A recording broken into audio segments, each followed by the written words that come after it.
You pull up to your grandpa's peaceful suburb, heart set on lazy horseback rides and the scent of fresh apple pie, only to hit a jarring roadblock. A cold metal fence looms at the entrance, plastered with a stern, "No trespassing, HOA managed" sign. I'm Reed Boone, and I nearly gasped out loud, seeing my grandpa Harlan locking horns with Debbie Holbrook, the HOA's red-vested overlord.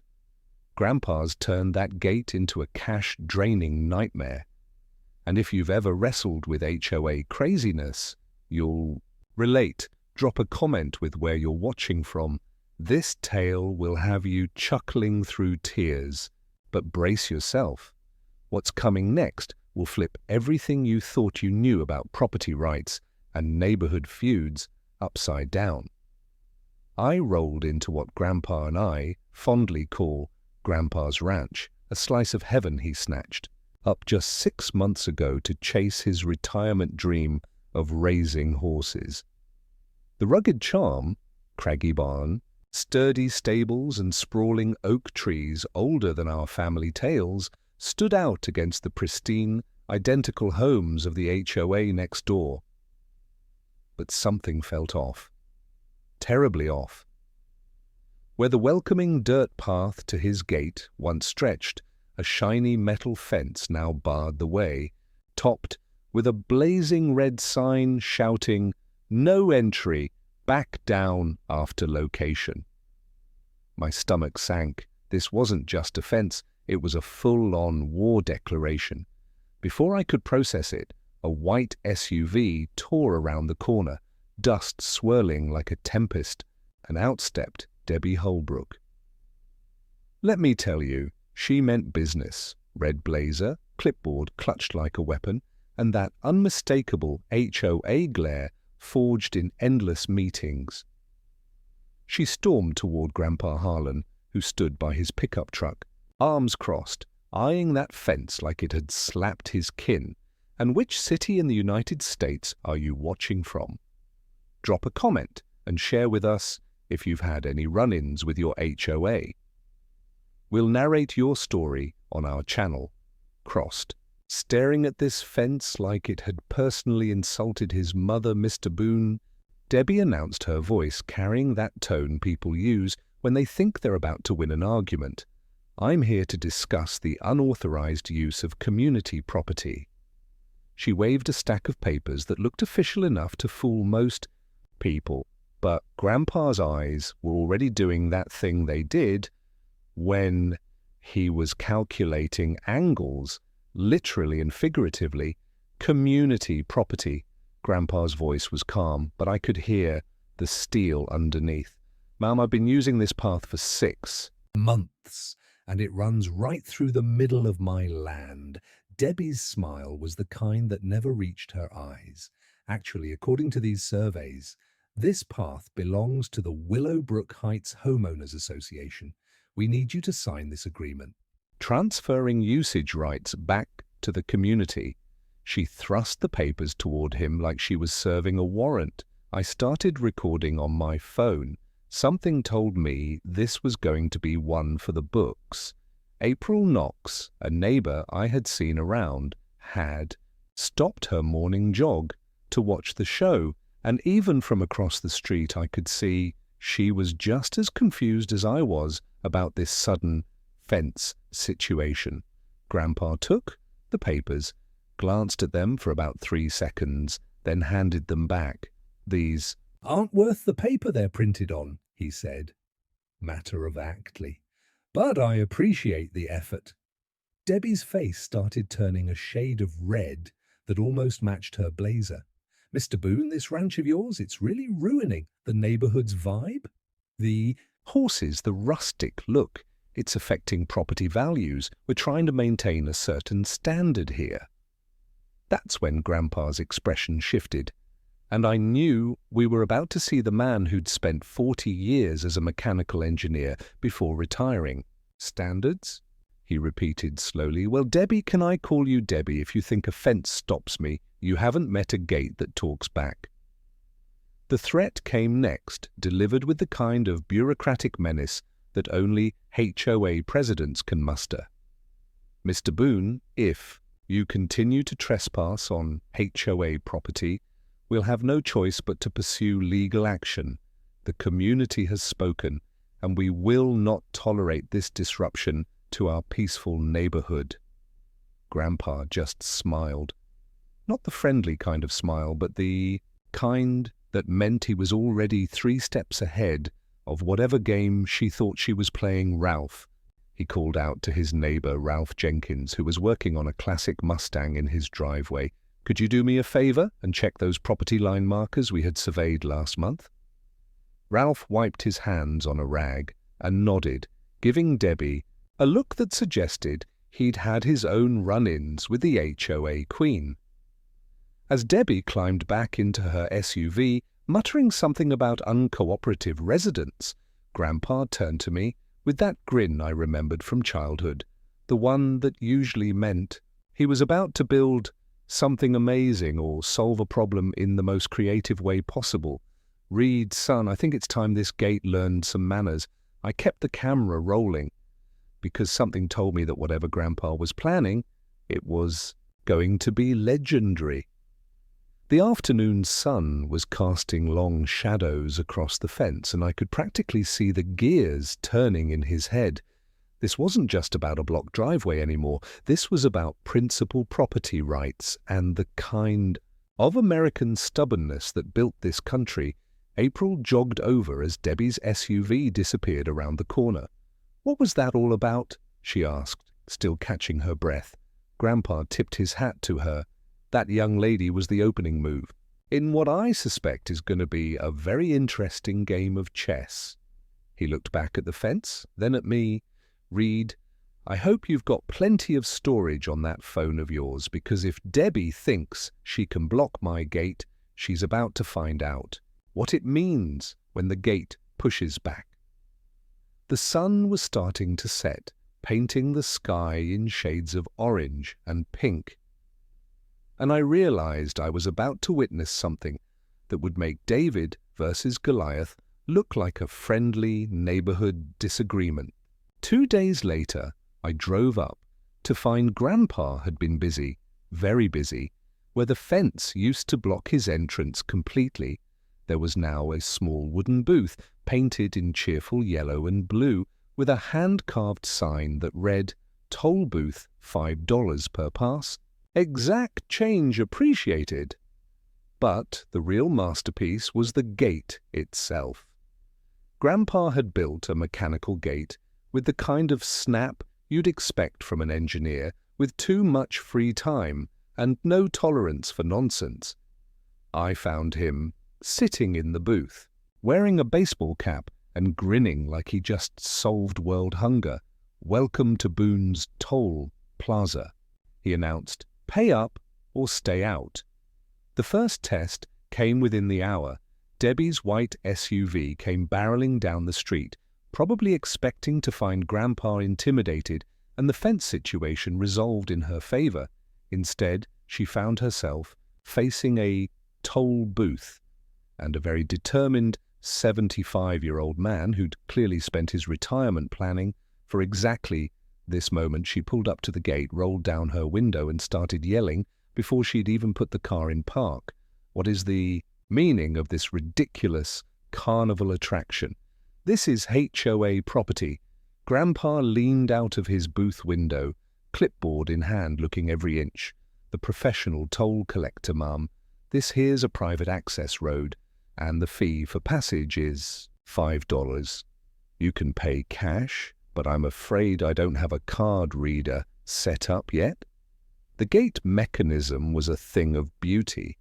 As Debbie tried to inch forward without paying censors, Grandpa had triggered the gate to snap shut with a satisfying clang that echoed across the neighborhood. She tried backing up and making another run at it, but the gate was faster than her reflexes and considerably smarter than her strategy. "This is extortion!" she shrieked, honking her horn like that was going to change the laws of physics or property ownership. Grandpa calmly pulled out the same property survey papers Ralph had confirmed, holding them up to her window. According to the county records, this path runs right through the middle of my land, so unless you've got $5 or a better survey, I'm afraid you're going to have to find another route to wherever it is you're going in such a hurry. The neighborhood reaction was immediate and divided. Some folks grumbled about having to pay $5 to get through what they'd always considered a public path, but others seemed to enjoy watching Debbie get a taste of her own medicine. Ralph drove up in his restored Mustang, slapped a $5 bill on Grandpa's counter, and said, "Best $5 I've spent all week. Can I get a receipt?" Grandpa handed him a handwritten receipt that said, "Toll paid, welcome to freedom," and raised the gate with a theatrical flourish. The whole thing was so absurd and yet so perfectly logical that I couldn't stop filming. This wasn't just about money, this was about control. And Grandpa was taking it back one toll at a time, but Debbie wasn't going down without a fight. Within 2 hours, a private security vehicle pulled up, and 2 men in uniforms that looked official. Enough to fool most people stepped out. They informed Grandpa that they were there to secure the area, and that he needed to leave immediately. What they didn't count on was dealing with a retired engineer who'd spent 40 years reading contracts and regulation. "Gentlemen," Grandpa said, not moving from his toll booth, "I'm going to need to see some identification, a warrant, and proof that you have any authority whatsoever on private property." When they couldn't produce any of those things, he suggested they might want to call their employer and get their facts straight before trespassing on his land. While the security guards were making phone calls and looking increasingly uncomfortable, I managed to sneak Grandpa through a back gate. I'd spotted earlier a narrow path that led around the property line and connected to his main driveway. It was overgrown and barely wide enough for a person, but it meant Debbie's blockade was effectively useless. I posted the video of the security confrontation that evening, and by morning it had gotten over 10,000 views and hundreds of comments from people sharing their own HOA horror stories. The support was overwhelming, but what happened next was even better. Grandpa launched what he called the VIP Pass Club. For $50 a month, members got unlimited access through the toll gate, a laminated card with the Boone Ranch logo, and what he called priority parking at community events. The VIP program was genius in its simplicity. For neighbors who were tired of dealing with Debbie's constant rules and regulations, $50 a month seemed like a bargain for the privilege of bypassing her authority entirely. Within a week, Grandpa had 25 VIP members, including April, who told me she'd signed up specifically because she was sick of Debbie's power trips. The non-VIP neighbors, the ones who remain loyal too. Debbie's vision of neighborhood conformity started complaining that the toll system was dividing the community and creating an unfair hierarchy. They were right, of course, but they were also missing the point entirely. The division in the neighborhood became visible almost immediately. Neighbors drove through and waved like Grandpa was royalty. I filmed several arguments between neighbors, including one memorable confrontation where a woman demanded to know why her next-door neighbor got special privileges just because he paid for a VIP pass. The answer, of course, was simple: because he chose to support the person who was fighting back against HOA overreach instead of the person who was causing it. April contacted me that evening with information that changed everything. She'd been digging into Debbie's background as HOA president and had discovered some interesting discrepancies in the community fees. Apparently, Debbie had been steadily raising HOA dues over the past year, citing community improvements and legal fees. But April couldn't find any evidence of where that money was actually going. She suspected there might be more to Debbie's aggressive tactics than just maintaining property values, and she wanted to help expose whatever was really going on. As I watched the neighborhood split into VIP and non-VIP factions, I realized that Grandpa's toll booth had done more than just solve a property dispute. It had revealed the fault lines that already existed in this supposedly perfect suburban community. The legal threat arrived on a Wednesday morning, delivered by a courier who looked like he'd rather be anywhere else. The envelope was thick, official-looking, and marked urgent legal notice in red letters that were probably designed to intimidate. Grandpa opened it right there, at the toll booth, with me filming the whole thing, and what he found inside was a masterpiece of bureaucratic intimidation. The letter, supposedly from Harrison Wheeler and associates attorneys at law, accused Grandpa of unlawful extortion interference with community property and creating a public nuisance.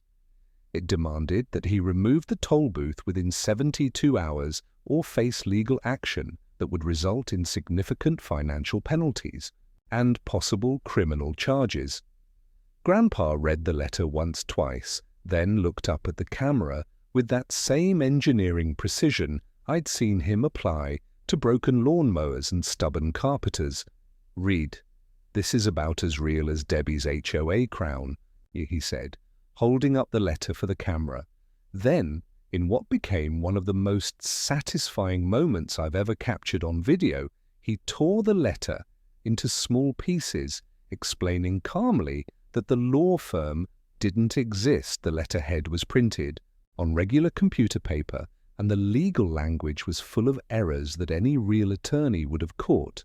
The video of Grandpa methodically debunking and destroying the fake legal threat went viral within hours, reaching over 50,000 views by the end of the day. But Debbie wasn't finished. If she couldn't intimidate Grandpa with fake legal documents, she'd try a different approach, turning the neighbors against him through a campaign of whispered rumors and selective outrage. Only one man, dressed in a stiff suit and carrying what looked like HOA minutes, walked up to Grandpa and accused him of setting a dangerous precedent. Grandpa looked at him for a long moment, then said, "The only dangerous thing here is letting cowards write the rules." Most disturbingly, someone had been leaving trash near the ranch entrance. Nothing too obvious, just enough to suggest that Grandpa's property was somehow less well maintained than the rest of the neighborhood. I found Grandpa one afternoon standing by the fence, his hand resting on the wooden rail, staring out at the empty horse stable he'd been planning to fill. For the first time since this whole thing started, he looked tired. Not physically tired, but emotionally worn down by the constant conflict. "Reed," he said quietly, "there was a time when I thought about just giving in, taking down the toll booth, apologizing to Debbie, maybe even selling the place and finding somewhere quieter. I started to panic, thinking we were about to lose the fight." But then he turned to me with that familiar spark in his eyes. "But then I remembered something my daddy told me when I was about your age. Son, if you give up every time someone tries to push you around, pretty soon you'll find yourself with nowhere left to stand. Give up, not to her." The next escalation came in the form of another letter, this one supposedly from the county planning department, claiming that the toll booth violated local zoning ordinances and needed to be removed immediately. Unlike the fake legal threat, this one was printed on what looked like official letterhead and included reference numbers that might have fooled someone who didn't know how to verify government documents.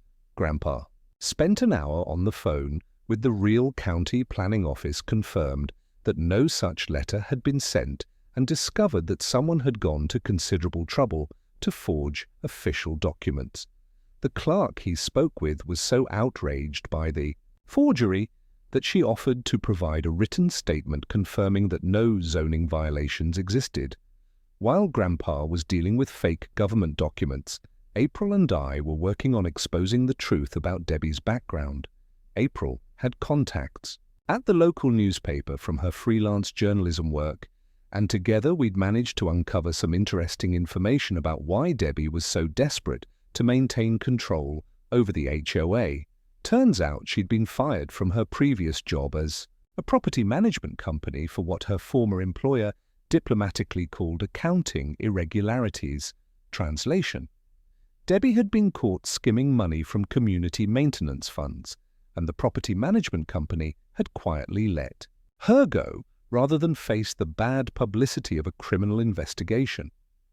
Ralph's contribution to our investigation was equally valuable.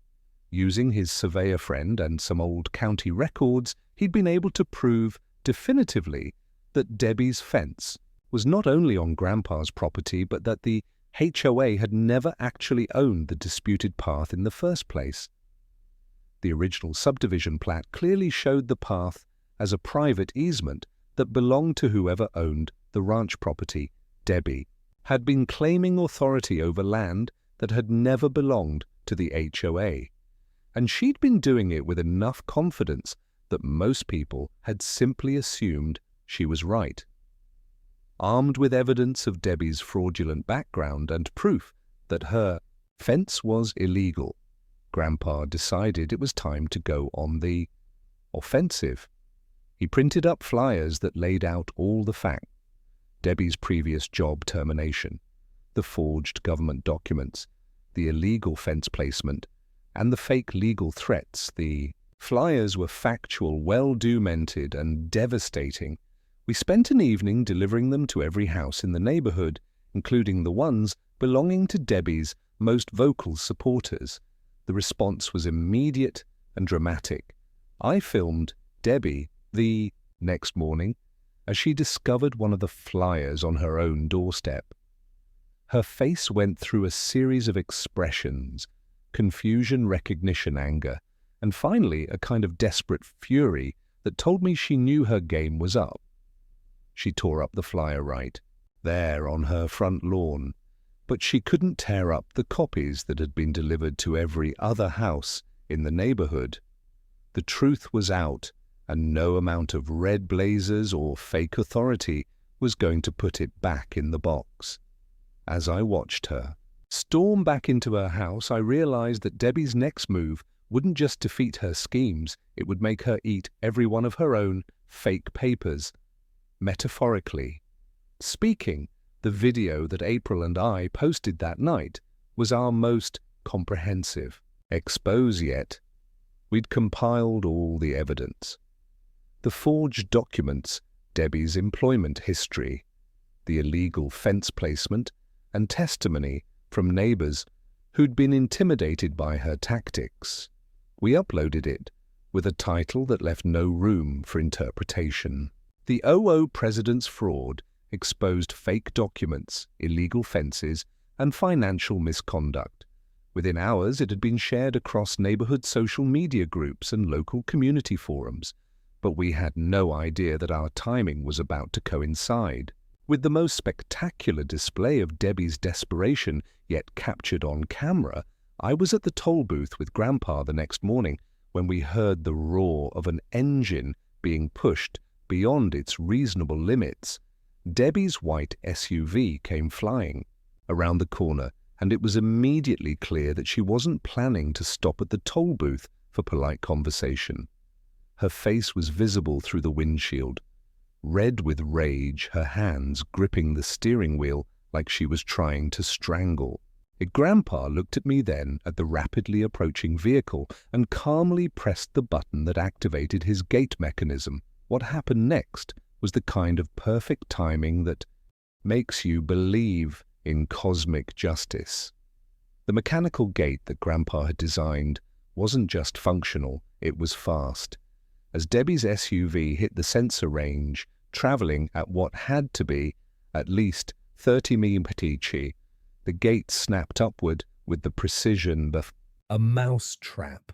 The resulting collision was spectacular. A metallic crunch that echoed across the neighborhood, followed by the hiss of steam escaping from her damaged radiator. Debbie's SUV came to a grinding halt, with its hood crumpled around the base of the gate. And for a moment the only sound was the tick, tick, tick of cooling metal, and Debbie's voice rising to levels that probably violated noise ordinances. "This is destruction of property. This is assault. This is, Debbie sputtered, climbing out of her damaged vehicle and waving her arms like she was trying to flag down aircraft. Her red blazer was wrinkled, her hair was disheveled, and her carefully maintained image of suburban authority had evaporated completely. Grandpa, meanwhile, had calmly walked over to examine the gate mechanism, which had suffered no damage whatsoever. "Mum," he said, in the tone he might use to explain a simple mechanical principle to a curious child, "the gate operates on a motion sensor system where you'd approached at a reasonable speed and paid the toll like everyone else. This unfortunate incident could have been avoided entirely." What made the scene truly perfect was that I'd been filming the entire time. Not just the collision, but Debbie's subsequent meltdown, which included a rant about community standards and maintaining order that went on for nearly 10 minutes. She ranted about lawsuits and climbed onto her hood for dramatic effect to point dramatically at the gate, while explaining why it represented everything wrong with America. The video was comedy gold, but it was also something more important. It was the moment when Debbie's mask finally slipped, completely revealing the petty tyrant underneath. The neighborhood reaction to Debbie's spectacular failure was swift and decisive. Neighbors who had been on the fence about the whole situation suddenly had a clear view of who was really causing problems in their community. The woman who lived across from the crash site came out to offer Grandpa a cup of coffee and to ask if he was okay, completely ignoring Debbie's continued demands for attention. Ralph showed up with his tow strap, not to help Debbie, but to make sure Grandpa's gate mechanism hadn't been damaged by the impact. Even some of Debbie's former supporters seemed to be reconsidering their allegiances as they watched her blame everyone, except herself, for the consequences of her own reckless behavior. By evening, the video of Debbie's SUV disaster had reached over 200,000 views, and the comment section was full of people sharing their own stories about dealing with unreasonable neighbors and petty authorities. But, more importantly, the incident had galvanized the neighborhood in a way that all our previous evidence hadn't quite managed. People could dismiss forged documents as complicated legal issues, but everyone understood the simple physics of what happened when someone tried to ram through a gate at high speed. Debbie had literally crashed into the consequences of her own actions, and the symbolism wasn't lost on anyone. The formal complaint Debbie filed with the police the next day was almost anticlimactic. After the drama of the crash, she claimed that Grandpa had booby-trapped his property with a dangerous mechanical device designed to cause vehicle damage. The responding officer, who'd clearly seen the video by that point, asked Debbie to explain why she'd been driving at high speed toward a clearly marked toll booth on private property, when she couldn't provide a satisfactory answer that didn't involve admitting to attempted trespassing or property damage. The officer suggested that she might want to contact her insurance company instead of filing false police reports. That evening, an emergency HOA meeting was called at the community center. Debbie stood at the front of the room looking like she'd aged 5 years in 5 days and demanded that the association vote to petition for the removal of Grandpa's toll booth. What she didn't expect was that half the room was now wearing VIP member buttons that Grandpa had started handing out with the monthly passes, and the other half was quietly furious about the lies they'd been told about property ownership and legal authority. When the vote was called, it wasn't even close. The motion to oppose the toll booth failed by a margin of 3-1, with several members taking the opportunity to question Debbie's leadership and demand a full accounting of how HOA funds had been spent. As I filmed Debbie leaving the community center that night, her shoulders slumped in defeat, I realized that Grandpa's toll booth had accomplished something remarkable. It hadn't just solved a property dispute or exposed a corrupt HOA president. It had reminded an entire neighborhood what it felt like to stand up to a bully. The next morning, Grandpa added LED lights to his gate that flashed, "Welcome to Justice," in bright blue letters. When I asked him about the addition, he just grinned and said, "Read. Sometimes you have to light the way for folks who've been walking in the dark for too long." Debbie drove past in a rental car glaring at the lights, and I knew she was finally beginning to understand that her reign of suburban terror was coming to an end. Just when I thought Debbie had exhausted her bag of tricks, she proved that desperate. People are capable of remarkable creativity when it comes to causing trouble. The email hit every HOA member's inbox on a Thursday morning, marked urgent community notice in the kind of formatting that was probably designed to look official and important. The subject line read, "Boone Property Development Plans, Immediate Action Required." I didn't see it myself until April forwarded it to me with a note that simply said, "You need to see this right now." The email was a masterpiece of manipulation disguised as community concern. According to Debbie's message, she'd received credible information from multiple sources that Grandpa was planning to sell his ranch property to a commercial development company. The developer, she claimed, intended to build a mini-mall with at least 15 retail spaces, a gas station, and a fast food restaurant. Right in the middle of their quiet residential neighborhood, she painted a picture of increased traffic, noise pollution, decreased property values, and the complete destruction of the family-friendly atmosphere that made Willowbrook Heights special. The email concluded with an urgent plea for residents to stand together against this threat to our community and support immediate action to protect our neighborhood from commercial exploitation.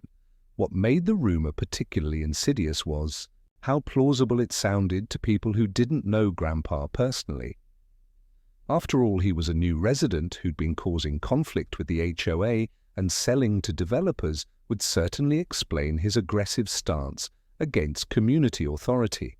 Within hours of the email being sent, I started getting phone calls from neighbors who wanted to know if the rumors were true. Some were angry, some were worried, and a few seemed almost relieved to have a simple explanation for all the recent drama. The speed with which the story spread through the neighborhood was remarkable and terrifying. But Debbie wasn't content to let the rumor spread through digital channels alone. She'd hired a guy named Marcus Thompson, who looked official, enough in his cheap suit and clipboard to go door-to-door confirming the development plans with residents. Marcus brought fake documents in a salesman's script. He was careful to target houses during the day when working residents weren't home, focusing on retirees and stay-at-home parents who might be more susceptible to his performance. By the time I found out about Marcus's door-to-door campaign, he'd already visited over half the neighborhood. The effect on Grandpa was immediate and heartbreaking. Neighbors who'd been supportive, or at least neutral, suddenly started avoiding him. People who'd been friendly before began crossing the street when they saw him coming. Someone left a note on his truck windshield that said, "So US" in block letters, and another person called him a money-grubbing developer during what should have been a routine conversation about fence repairs. I found him one afternoon sitting by his fence, his hand resting on the wooden rail, staring out at the empty horse stable with an expression I'd never seen before. For the first time since this whole battle began, Grandpa looked genuinely defeated. He stared at the horse. Stables still empty. Still waiting? "You know," he finally said, voice low, "your grandma and I used to talk about a place like this every winter when the world felt too loud." She passed before we got it. I bought it anyway for both of us. The weight of that revelation hit me like a punch to the chest. This wasn't just about property rights or HOA disputes. This was about dreams deferred and promises kept to someone who wasn't here to see them fulfilled. Grandpa looked back at the fence, then smiled that sad, knowing smile. "Funny how the loudest thing here now is a fence, Reed," he said, quietly, not looking at me. You know what the worst part about lies is? It's not that people believe them, it's that they want to believe them. Makes everything simpler. If I'm just some greedy old man trying to make a quick buck rather than a neighbor trying to protect his property rights, I started to argue, to tell him that the neighbors would figure out the truth eventually, but he held up a hand to stop me. "Oh, I'm not giving up," he said, and suddenly that familiar spark was back in his eyes. But Debbie's taught me something important about this game we're playing. She's digging her own grave, and the deeper she digs, the harder it's going to be for her to climb back out. The breakthrough came when Marcus made the mistake of visiting the ranch itself, presumably to add some authenticity to his performance, by claiming he'd inspected the site personally. I was there with my camera when he pulled up in a rental car wearing his cheap suit and carrying his official-looking clipboard. He introduced himself as a representative from Pinnacle Development Solutions and started asking Grandpa about his timeline for the commercial development project. What Marcus didn't know was that Grandpa had spent 40 years dealing with actual contractors and developers, and his questions were so obviously scripted that they might as well have had Debbie's signature on them. Grandpa played along beautifully, asking Marcus for his contractor's license, his company's liability insurance information, and copies of the environmental impact studies that would be required for any commercial development of that scale. When Marcus couldn't produce any of those documents, Grandpa suggested that maybe he should contact his supervisor to get his facts straight before misrepresenting himself as a legitimate business representative. The whole interaction was captured on camera, including the moment when Marcus realized he'd been caught and tried to backpedal his way out of the situation by claiming there had been some kind of miscommunication about his purpose for visiting. That evening, Grandpa decided to take the offensive again. He organized an open meeting at the ranch, inviting everyone in the neighborhood to come see his actual plans for the property. The turnout was impressive. Over 60 people showed up, including many who had been influenced by Debbie's rumor campaign. Grandpa gave them a tour of the property, showed them the horse stables he was building, explained his plans for a small riding program for local kids, and displayed the architectural drawings for a modest house renovation that would better suit his retirement needs. Most importantly, he showed them the contracts and permits that proved he had no intention of selling to developers or anyone else. As I uploaded the video of Grandpa's open meeting and April's expose of the paid rumor campaign, I realized that Debbie's dirty tactics had backfired spectacularly. Her toll booth wasn't just a gate anymore, it had become a symbol of everything that was wrong with HOA overreach and everything that was right about neighbors standing up for each other. The live stream was April's idea, but the timing was all Grandpa's. After weeks of fake documents, hired actors, and whisper campaigns, it was time to take the fight directly to the people who'd been watching this drama unfold from the sidelines. We set up the camera at the toll booth during peak neighborhood traffic time when people were coming home from work and school, and we made sure to promote the stream on every local social media group and community forum we could find. The title was simple: and direct HOA president exposed live confrontation at Boone Ranch. Within minutes of going live, we had over 300 viewers and the number kept climbing. Grandpa stood by his gate wearing his best flannel shirt and that confident smile that meant he was ready for whatever was coming next. He pointed directly at Debbie's fence, speaking clearly for the camera and the growing online audience. "Folks, this fence doesn't belong here, and neither does the power grab it represents. For months, Debbie Holbrook has been using fake documents, forged letters, and paid actors to try to steal my property and intimidate my neighbors. Today we're going to show you exactly how deep this corruption goes." He held up the stack of fraudulent papers Debbie had accumulated over the course of her campaign, and one by one he tore each document apart while explaining why it was fake, illegal, or both. The evidence was overwhelming. By this point, April had compiled a comprehensive dossier that included Debbie's employment termination, the forged government documents, Marcus Thompson's invoice and testimony from neighbors who'd been harassed or intimidated. We displayed each piece of evidence on camera, explaining how it fit into the larger pattern of abuse and manipulation.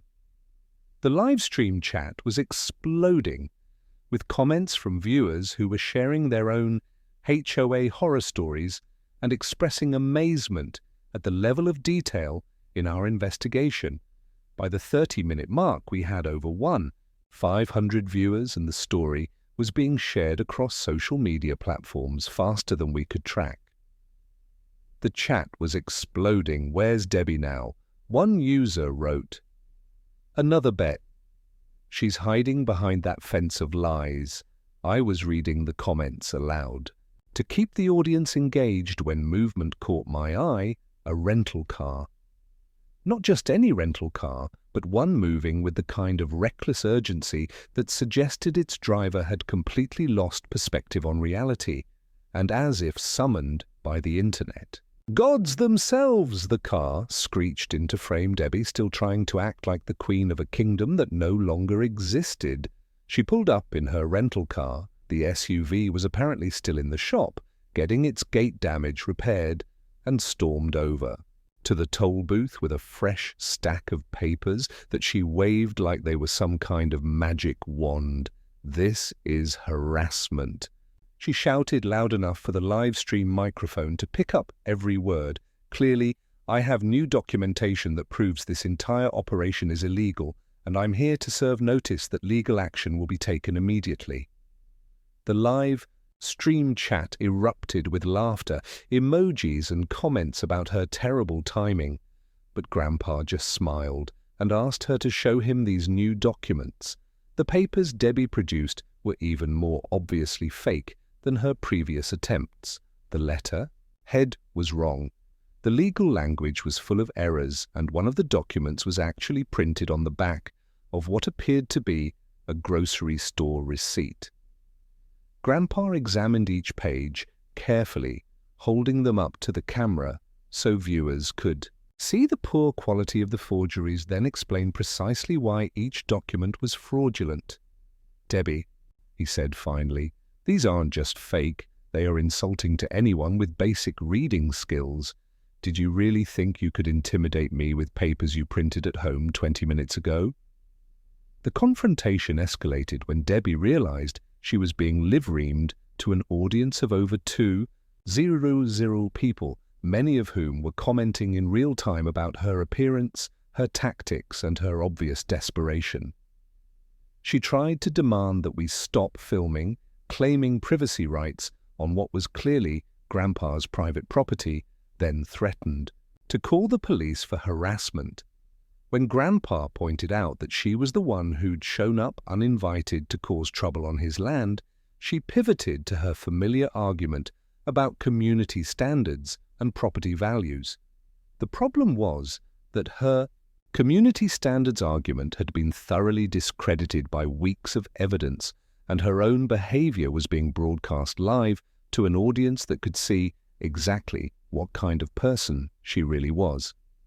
Ralph arrived during the height of the confrontation, carrying a folder full of official county documents that definitively proved the fence was on Grandpa's property and that the HOA had never owned the disputed land. The timing was perfect. Ralph's appearance on the live stream with legal proof of property ownership was like watching the final piece of a puzzle click into place.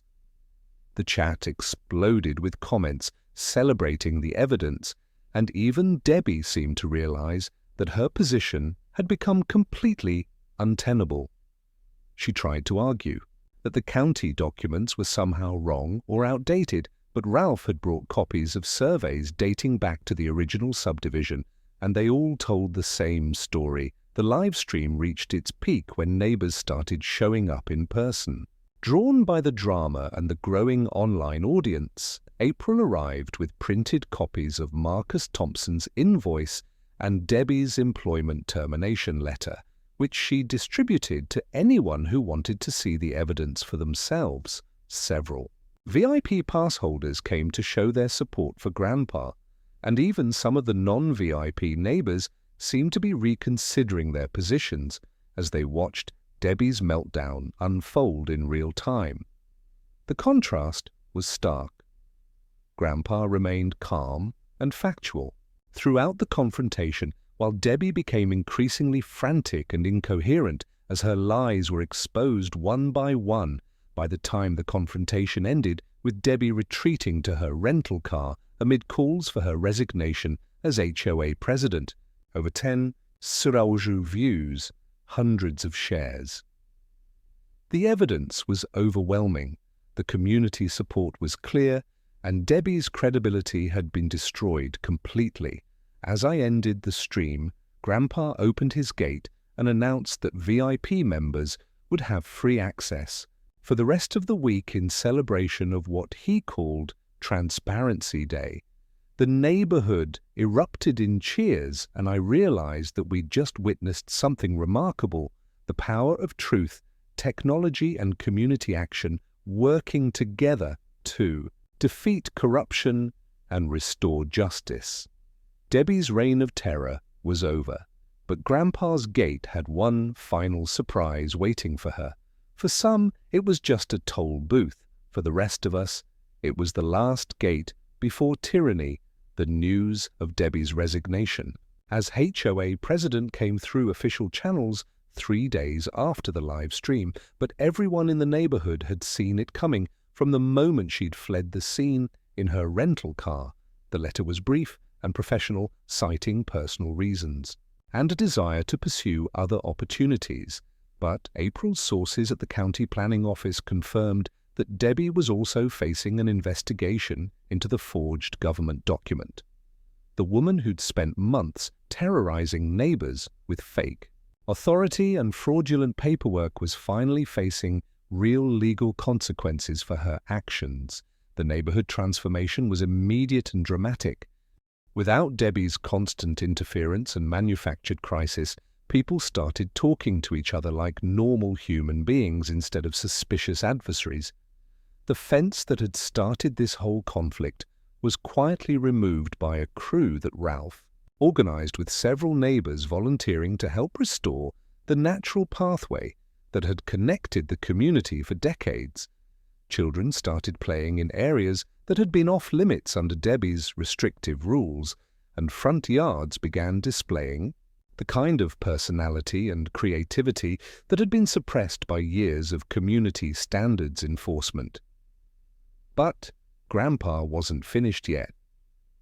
The man who turned a property dispute into a masterclass in creative problem-solving had one more surprise up his sleeve, and it was bigger than anyone expected.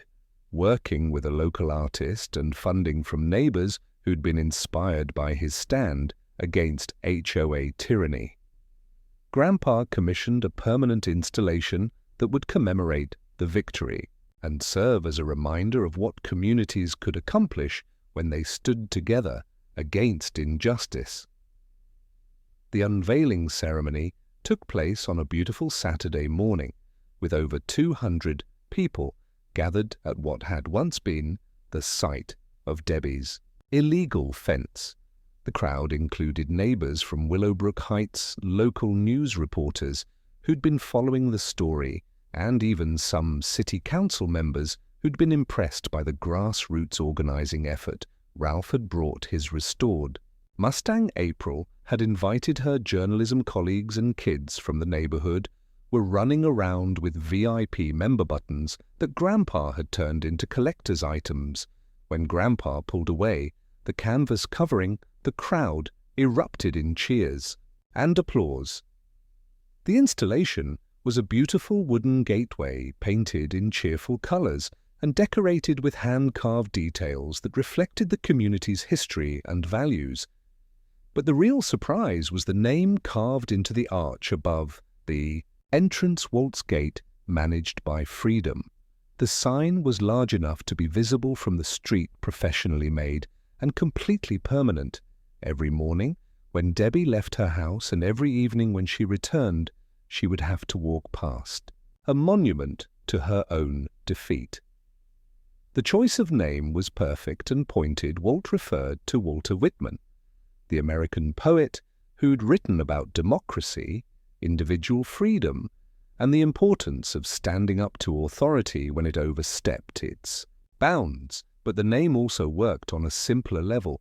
It sounded like the kind of friendly, welcoming place where neighbors actually cared about each other instead of just property values and rule enforcement. The subtitle, managed by Freedom, was Grandpa's gentle but unmistakable message about the difference between leadership and control. The ceremony included speeches from several neighbors who'd been inspired by Grandpa's example to challenge other instances of HOA overreach in the community. One couple talked about fighting excessive landscaping restrictions.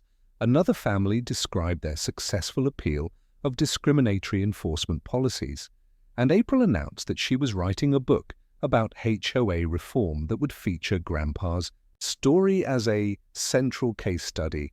The transformation from a neighborhood divided by fear and manipulation into a community united by shared values was remarkable to witness.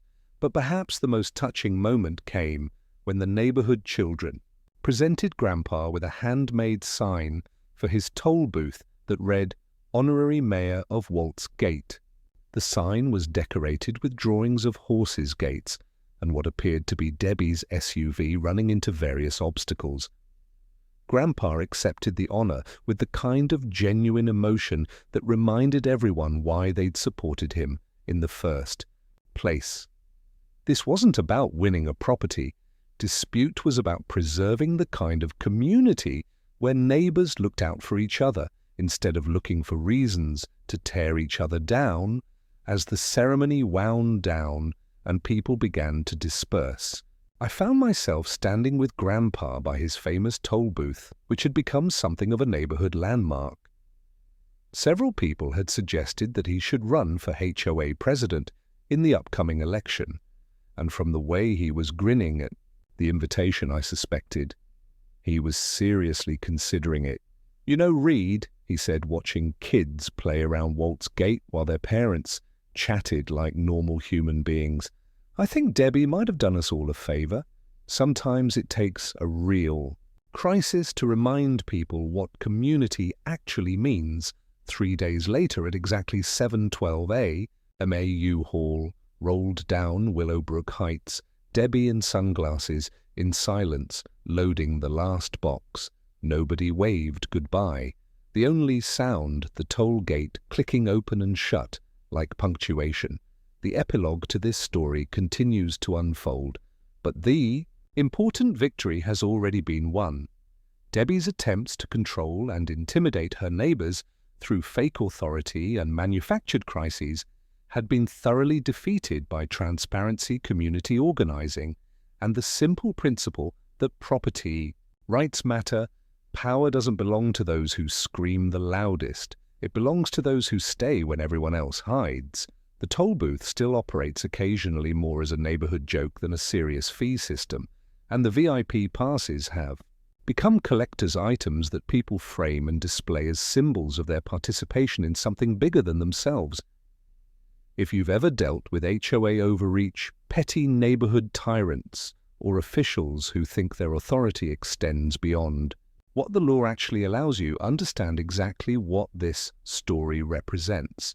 It's about the difference between leadership and control, between community standards and personal freedom, and between neighbors who care about each other and bureaucrats who care only about power. Comment below if you think Grandpa should run for HOA president, because after everything we've been through, I have a feeling his campaign slogan would be something like "Make neighborhoods neighborly again."